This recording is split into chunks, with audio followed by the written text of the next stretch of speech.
So today we will study 2 Kings chapter 16, and this is the events and the life of Ahaz. ये जो आज हम पढ़ने वाले हैं 2 राजा 16वां अध्याय, वो आहाज राजा के बारे में। तो हम आहाज राजा के बारे में इस मैप पे देखेंगे, चार्ट पे। हमने देखा कि जो यूनाइटेड किंगडम था, साउल, दाऊद और सुलेमान के बाद 2 भाग हो गए, जूडा और इजराइल। इजराइल नॉर्दर्न किंगडम था, जो समरिया में उसका कैपिटल था, और जूडा सदर्न किंगडम है, जो जेरूशलेम में उसका कैपिटल था। तो हमने ये राजाओं के बारे में देखे, और अभी हम ये आहाज के बारे में पढ़ने वाले हैं। राजा आहाज, ये जो राजा आहाज है, उसके समय भविष्यद्वक्ता कौन थे? एक है होशिया, दूसरा आइजाया, तीसरा मीका। ये 3 भविष्यद्वक्ताओं लोग आहाज के समय भविष्यवाणी दे रहे थे। ये तीनों लिखने वाले भविष्यद्वक्ता थे, जिन्होंने किताबें लिखी है। तो जब आप माइका पढ़ेंगे या होशिया पढ़ेंगे या आइजाया पढ़ेंगे, तब आपका बैकग्राउंड आपको आहाज, जोथाम, पीका, होशिया, इजराइल के उनके समय की जो अवस्था थी, वो आपको कॉन्टेक्स्ट में समझ में आता है।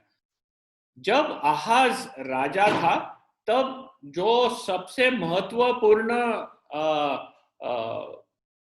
इंटरनेशनल पावर बोलेंगे, वो असीरिया थी। आज जब हम बोलते हैं कि इस जग में सबसे शक्तिशाली देश कौन सा है, तो कई साल पहले हम अमेरिका बोले रहे थे। आज चाइना बोलती है कि वो सबसे शक्तिशाली देश है। चीन के साथ चीन और अमेरिका का बराबरी का तुलना एक दूसरे के साथ कर रहे हैं। वैसे ये जो समय था जब होशिया, आइजाया और मीका भविष्यवाणी कर रहे थे, आहाज जो जूडा का राजा था, उस समय सबसे शक्तिशाली देश वो असीरिया करके था। निनेवे उसका कैपिटल था। तो हमने थोड़े समय पहले जोना के बारे में ब्रदर प्रभाकरन ने स्टडीज लिए थे जोना के बारे में। और जोना जब भविष्यवाणी कर रहा था, तब असीरिया स्थापन नहीं हुआ था, बहुत महत्व देश करके था, उधर स्थापित था, लेकिन उसकी शक्ति ज्यादा नहीं थी। तब सीरिया ज्यादा शक्तिशाली देश था।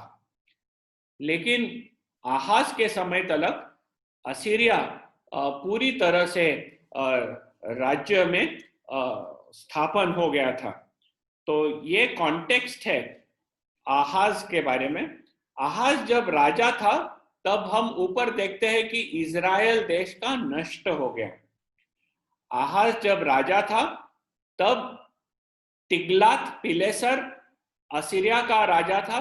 उसके बाद में शाल्मानेसर, और वही समय में आहाज के राज्य के समय में हम देखते हैं कि इजराइल पूरी तरह से नष्ट होके 722 बीसी में असीरिया आके उन्हें पूरी तरह से हरा देता है और उन्हें एग्जाइल में ले जाता है।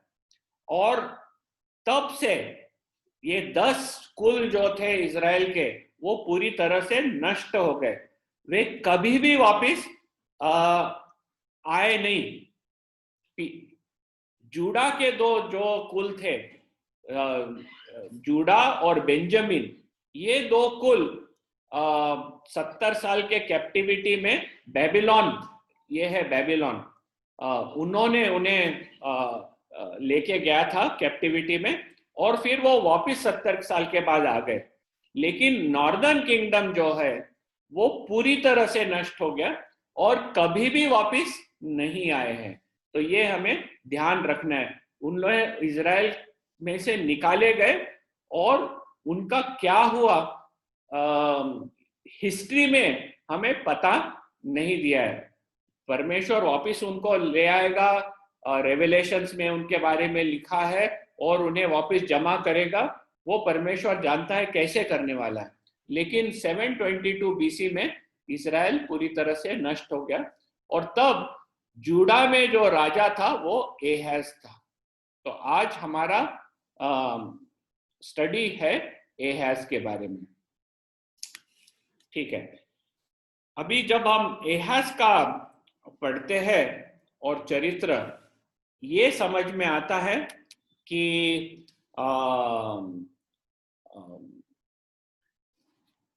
एक जगिक जीवन परमेश्वर के आगे दुष्ट रहता है। एक जगिक जीवन परमेश्वर के आगे दुष्ट रहता है, और वो देखेंगे हम कि किस तरह से एक जगिक जीवन परमेश्वर के आगे दुष्ट रहता है। तो ये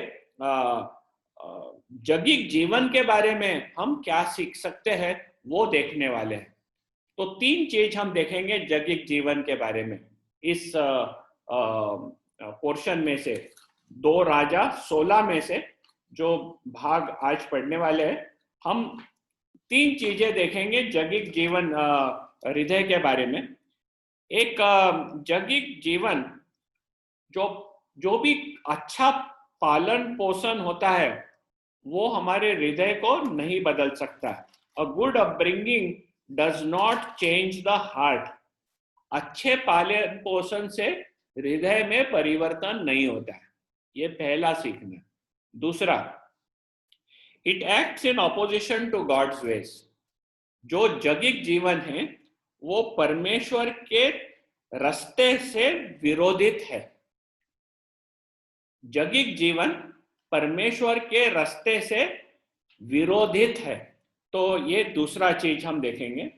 और तीसरा हम देखेंगे, it does not seek God during crisis. संकट के समय में जगिक जीवन परमेश्वर को नहीं ढूंढता, वो परमेश्वर की ओर नहीं टर्न करता। तो ये 3 चीज हम देखेंगे आज के पोर्शन में से। तो चलो पहला वाला देखेंगे कि अच्छा पालन पोषण से हृदय में परिवर्तन नहीं होता है। हम काफी ये विचार में पढ़ते हैं, और हम में से काफी जन का ये इंप्रेशन है कि हम अच्छा जीवन जिए तो परमेश्वर हमारे से खुश होगा। काफी लोगों का ये विचार रहता है कि हम अच्छा जीवन जिएंगे तो परमेश्वर हमारे से खुश होएगा। नया जन्म का कोई जरूरत नहीं है। हम अच्छी तरह से जिएंगे, दूसरों का खराब नहीं करेंगे, तो परमेश्वर हमें हमेशा आनंदित रहेगा।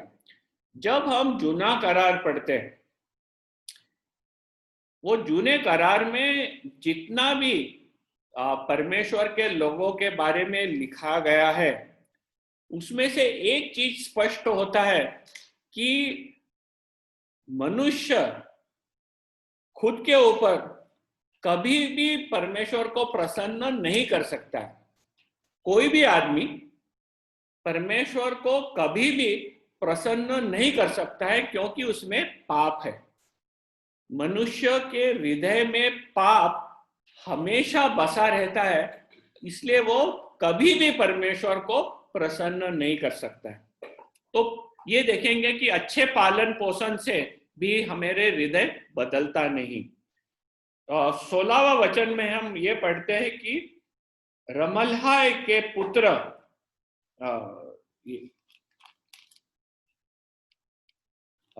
रमलाय के पुत्र पेकह के 17वें वर्ष में यहूदा के राजा योताम का पुत्र आहाज राज्य करने लगा।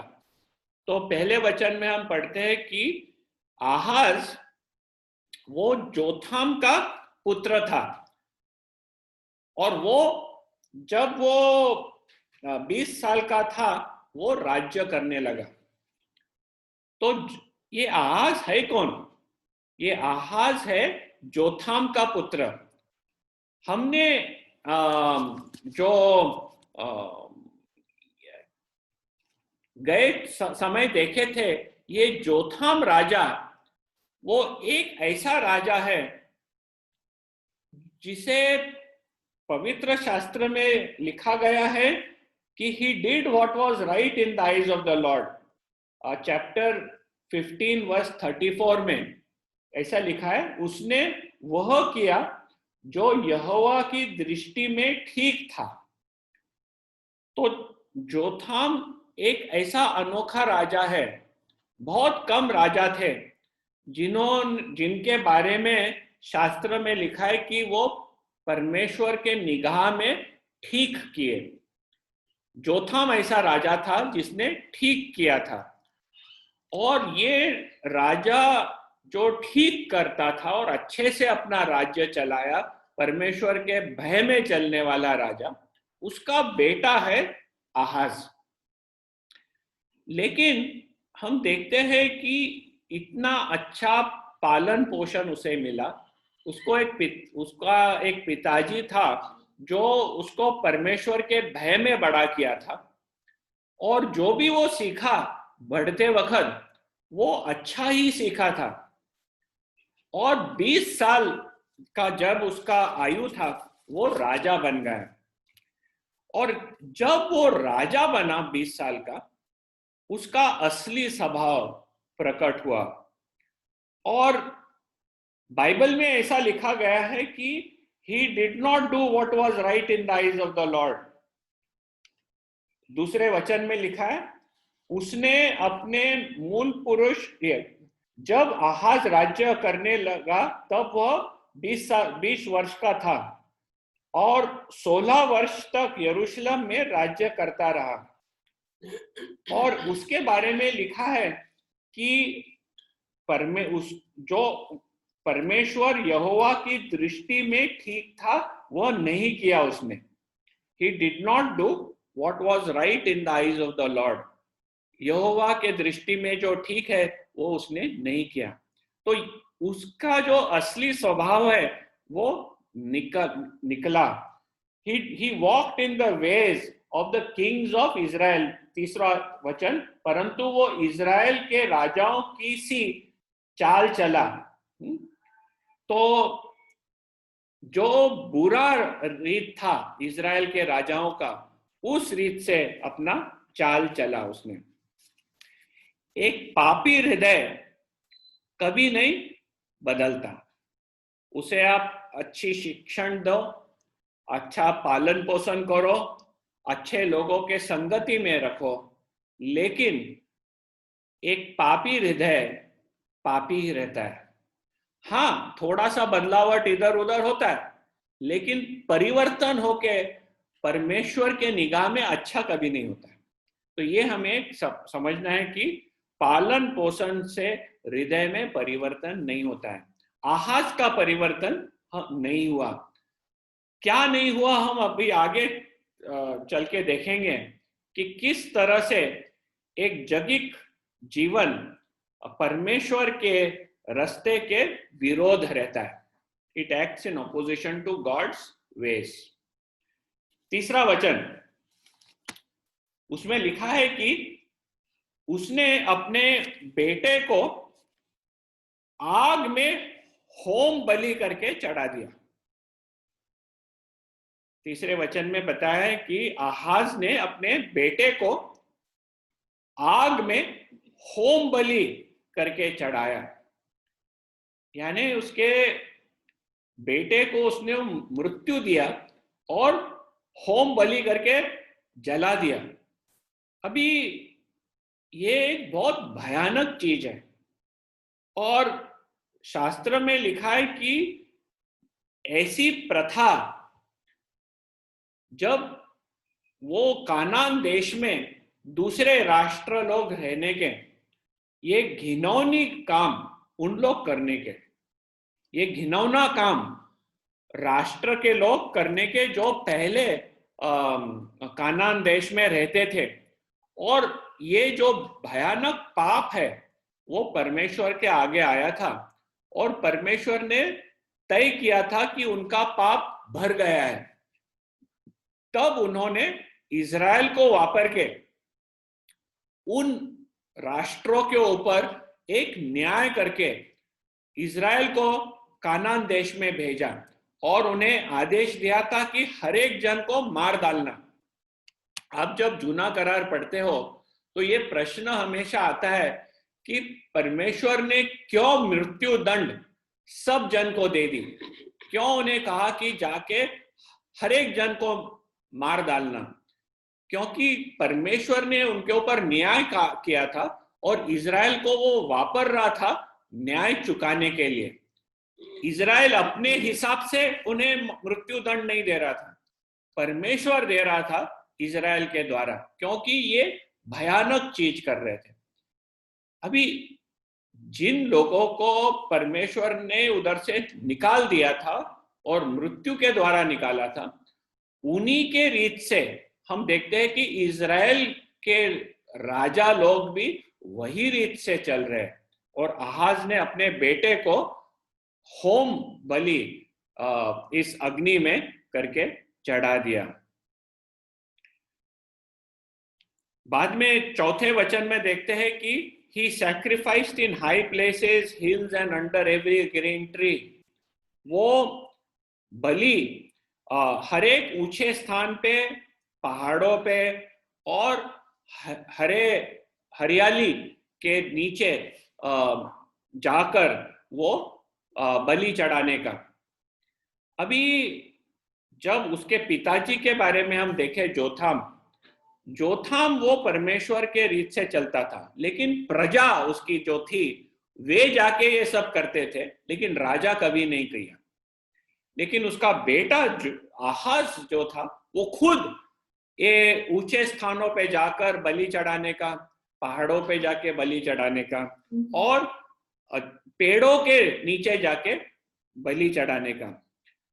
परमेश्वर ने एक आदेश दिया था, बहुत स्पष्ट आदेश, कि बलि सिर्फ मंदिर में चलाया जाएगा और मंदिर का स्थान और मंदिर किस तरह रहना चाहिए उसने बहुत स्पष्ट रीत से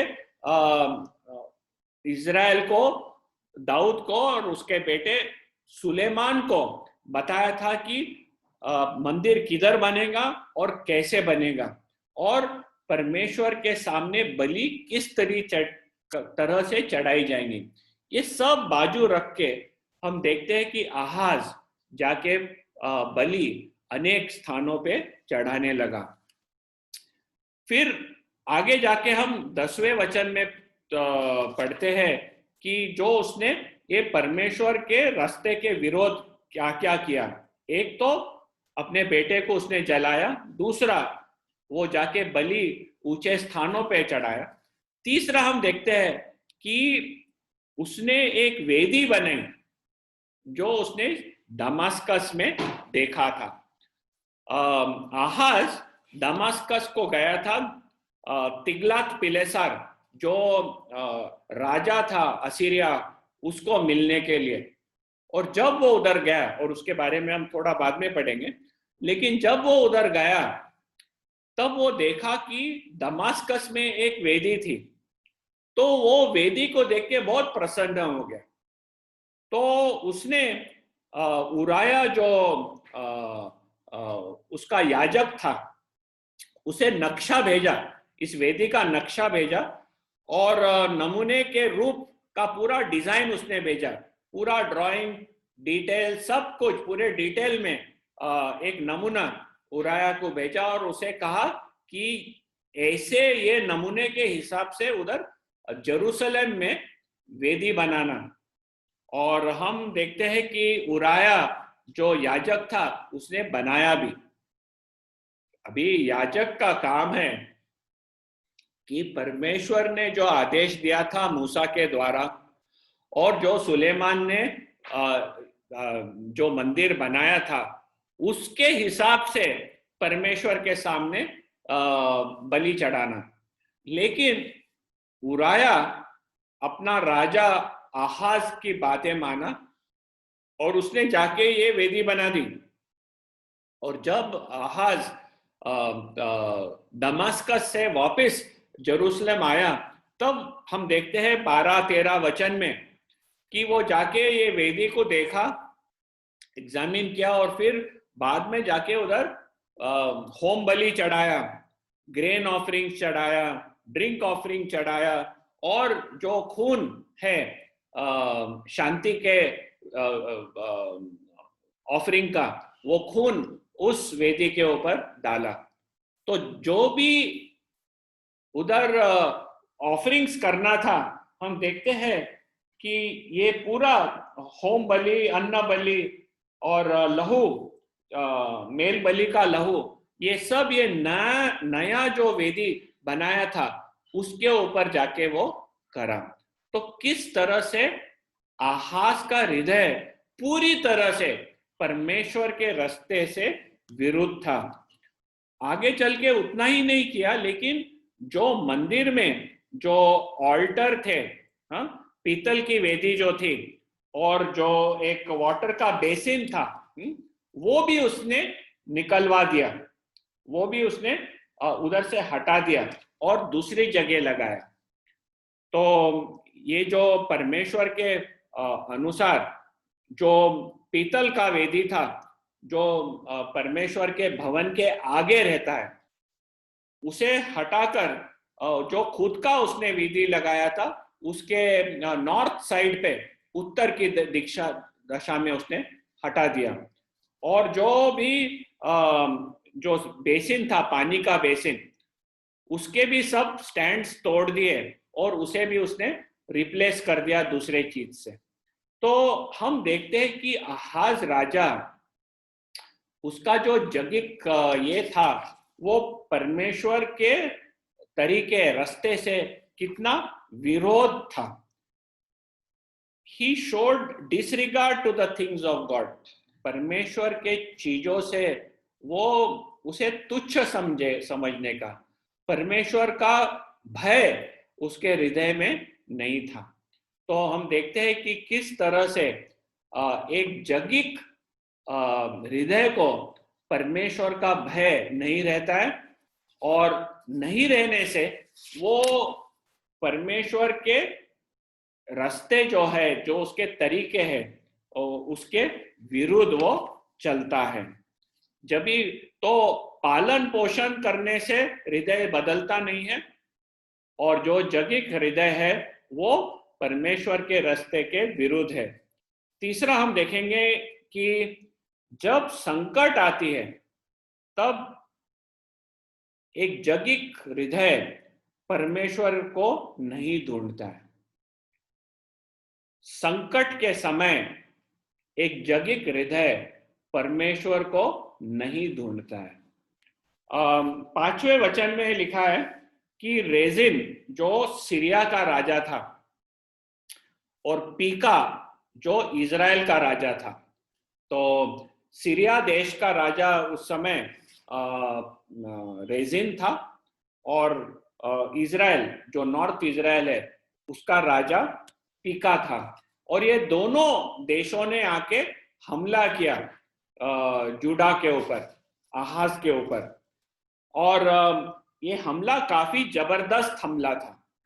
और हम देखते हैं उधर 5वें वचन में, they could not conquer him, वो परंतु युद्ध करके उनसे कुछ बन न पड़ा, क्योंकि उस समय ऐसा लगता है कि उसने अपने बेटे को आग में बलि चढ़ाया इसने, आहाज ने।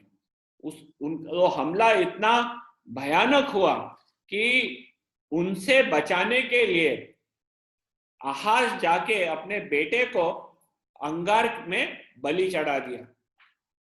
तो उन लोग उसको विजय नहीं कर सके, उसके ऊपर विजय नहीं पा सके।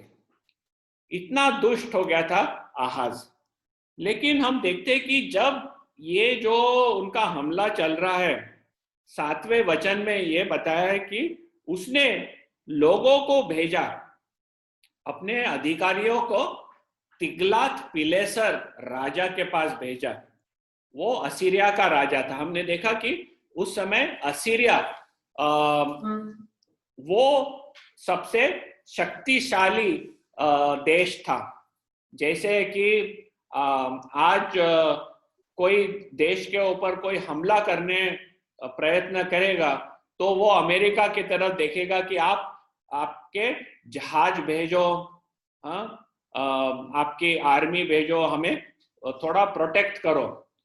तो उस समय वो असीरिया के तरफ मुड़ा और असीरिया के राजा तिग्लत पिलेसर को उसने अपने अधिकारियों को भेजा और कहा कि मैं तेरा दास हूं।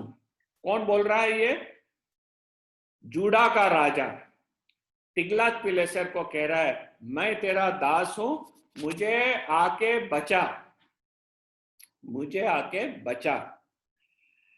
और 8वें वचन में ये लिखा है कि उसने जो परमेश्वर के भवन में चांदी और सोना था वो सब निकाल के ये राजा को बख्शिश करके भेजा। हाँ, तो भवन का सब चांदी और सोना उसने निकाल के ये राजा को भेज दिया। और 9वें वचन में बताया है कि असीरिया के राजा ने उसकी सुन ली और वो जाके सीरिया, जिसने युद्ध किया था जूडा के विरुद्ध, वो असीरिया जाके सीरिया के ऊपर वार करता है। हाँ, उधर उनके साथ युद्ध करता है और उसे हरा देता है और रेजिन जो उनका राजा था उसकी हत्या कर देता है। तो तब से हम देखते हैं कि सीरिया पूरी तरह से नष्ट हो जाता है और असीरिया वो और भी शक्तिशाली बन जाता है। 10वें वचन में देखते हैं कि तब आहाज जाके तिग्लत पिलेसर को दमास्कस में मिलता है। पहले हमने देखे कि कैसे जब वो दमास्कस को गया था उधर का वेदी लेके आया, लेकिन क्यों गया दमास्कस को? तिग्लत पिलेसर को मिलने, क्योंकि तिग्लत पिलेसर उसे सीरिया के रेजिन से बचाया, तो उसको जाके मिलने के लिए जाता है। हम देखते हैं कि परमेश्वर ने आहाज के ऊपर अपना प्रेशर बढ़ा दिया था। जो संकट है वो संकट उसके ऊपर जोर से बढ़ा दिया था। ये क्यों बढ़ाया था प्रेशर? इसलिए कि जानने की आहाज के हृदय में सचमुच क्या है। और क्या है, वो यहोवा की तरफ मुड़ेगा कि और किधर मुड़ेगा? जो उसके हृदय में है और जिसके ऊपर भरोसा है उसकी तरफ वो मुड़ेगा। और जब वो अपना संकट उसके जीवन में जोर से बढ़ा दिया, हम देखते हैं कि आहाज तिग्लत पिलेसर की तरफ मुड़ा। उसमें खराब क्या है? खराब यह है कि जूडा जो देश है और इज़राइल, ये परमेश्वर के लोग थे। वो जमीन जो है वो परमेश्वर की जमीन थी। ये जो प्रजा थी वो परमेश्वर की प्रजा थी और राजा परमेश्वर उनके ऊपर स्थापन करता है, क्योंकि इज़राइल का राजा परमेश्वर है और वो संभालता है उसके लोगों को। तो जब संकट बढ़ जाता है, परमेश्वर इसलिए संकट भेजता था उनके ऊपर ताकि लोग ये जग के चीजों को छोड़कर उसकी तरफ मुड़े, उसकी तरफ प्रार्थना करे और वो आके उन्हें छुड़ा दे। लेकिन आहाज के जीवन में हम देखते हैं कि जैसे उसने संकट बढ़ाया, परमेश्वर यहोवा की तरफ देखने के बदले वो तिग्लत पिलेसर की ओर गया, असीरिया के राजा के ओर गया। और हम देखते हैं कि कैसे एक जगिक हृदय संकट के समय परमेश्वर को नहीं ढूंढता है। आज भी हमारे जीवन में काफी संकट आती है, काफी प्रेशर चढ़ जाता है, और जब संकट चढ़ जाती है हम किसके तरफ मुड़ते हैं? हम किसके तरफ मुड़ते हैं? संकट बहुत सारे हैं। आज हमारे देश में हम देखेंगे तो महामारी चल रही है। महामारी इतनी फैल गई है, रोज 50,000 जन इन्फेक्शन हो रहे हैं। उसका संख्या बहुत रीत से बढ़ गई है, लोग मर रहे हैं। और इस समय लोग किसके तरफ देखते हैं? क्या वो जीवंत परमेश्वर जो स्वर्ग और पृथ्वी को बनाया उसकी तरफ लौटते हैं, या कि मूर्ति पूजा, अनेक चीजों की तरफ उनका ध्यान जाता है? किसके ऊपर हमारा भरोसा है? हम नॉर्थ ईस्ट में देखें, आसाम में देखेंगे, बंगाल में देखेंगे, बिहार में देखेंगे, काफी फ्लड्स आ रहे हैं। बहुत सारे फ्लड्स आ रहे हैं। ऐसे फ्लड्स के समय, ये संकट के समय हमारा ध्यान किसके तरफ मुड़ता है? थोड़े समय पहले हमने देखे कि टिड्डियों लोग ने आके वार किया था। हमारे जो राष्ट्र है दिल्ली में, गुड़गांव में आके टिड्डियों ने पूरा कब्जा कर लिया था। ऐसा सब जब होता है, भूकंप होते हैं, हमारा मन किसके तरफ फिरता है? हमारे जीवन में भी ऐसे कठिन परिस्थिति आते हैं। हमारा हेल्थ कमजोर हो जाता है, हमारी आर्थिक परिस्थिति खराब हो जाती है, हमारे जो लोगों के साथ व्यवहार है उसमें प्रॉब्लम्स आ जाते हैं।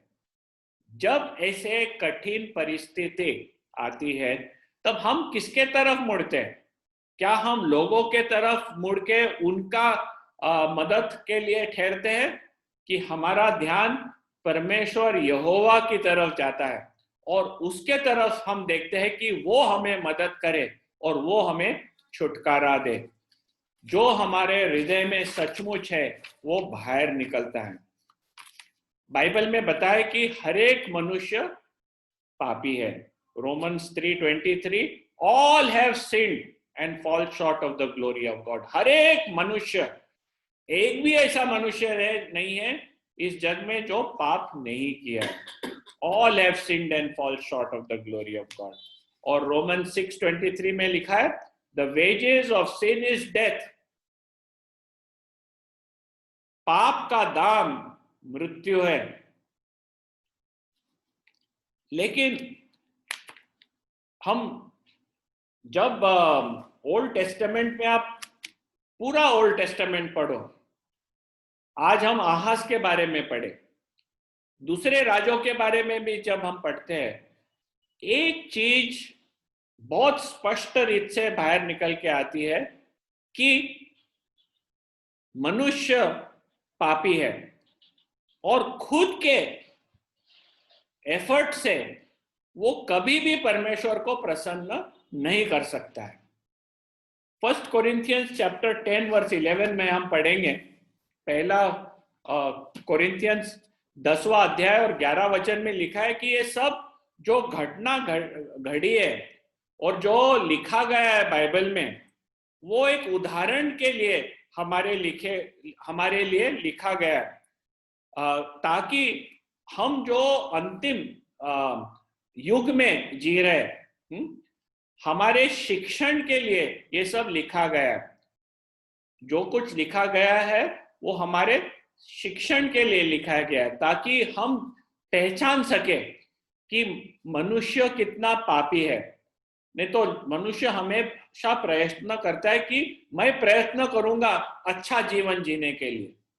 लेकिन ये यहूदा का राजा आहाज, जो अच्छे पालन पोषण में बढ़ा था, उसे पूरा कंट्रोल था, वो राजा था, उसके ऊपर और कोई नहीं था।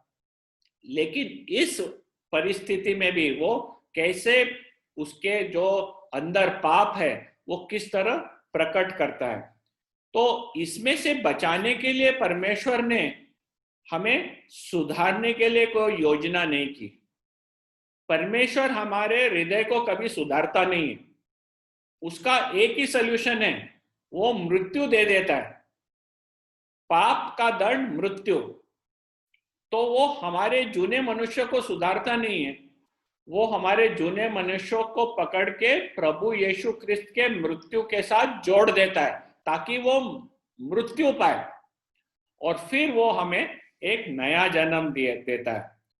इसलिए हम देखते हैं गलेशियंस 2:20 में, I have been crucified with Christ. मेरा जीवन प्रभु यीशु ख्रिस्त के साथ क्रूस पर चढ़ाया गया है।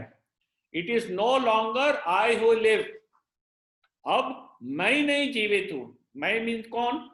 मेरा जूना मनुष्य जीवित नहीं है, but Christ who lives in me. परंतु यीशु ख्रिस्त मेरे जीवन में जीता है। And the life I now live in the flesh, I live by faith in the son of God who loved me and gave himself for me. और जो मैं शरीर में अब जीता हूं वो प्रभु यीशु ख्रिस्त के ऊपर विश्वास से जीता हूं, जो मेरे लिए मरा और अपने आप को मेरे लिए दे दिया। तो इस तरह से हम देखते हैं कि जूना मनुष्य, जगिक मनुष्य कभी भी परमेश्वर के रास्ते में नहीं चल सकता है। वो कभी भी, उसका प्रकट होना हमेशा परमेश्वर के निगाहों में दुष्ट है। वो पालन पोषण उसे बदल नहीं सकता। परमेश्वर के रास्ते से वो हमेशा विरोधित रहेगा और संकट में भी वो परमेश्वर को नहीं ढूंढेगा। परमेश्वर ने हमारे लिए एक उपाय किया, एक रास्ता बनाया है, हमें एक नया जीवन देता है। वो हमारे जूने मनुष्यों को मृत्यु देके परमेश्वर प्रभु यीशु ख्रिस्त के शरीर के साथ जोड़ देता है और हमें एक नया जन्म देता है। तो ये है जब हम ओल्ड टेस्टामेंट पढ़ते हैं कि किस तरह मनुष्य पापी निकला और ये पापी मनुष्य को उद्धार देने के लिए परमेश्वर स्वर्ग छोड़कर यीशु ख्रिस्त एक मनुष्य के देह में जन्म लिया, हमारे पाप को खुद पर लेकर उसने दंड चुका दिया और आज वो अपने अनुग्रह से हमें नए जन्म का एक दान देता है जो हम विश्वास से स्वीकार सकते हैं। तो ये था आज के स्टडी के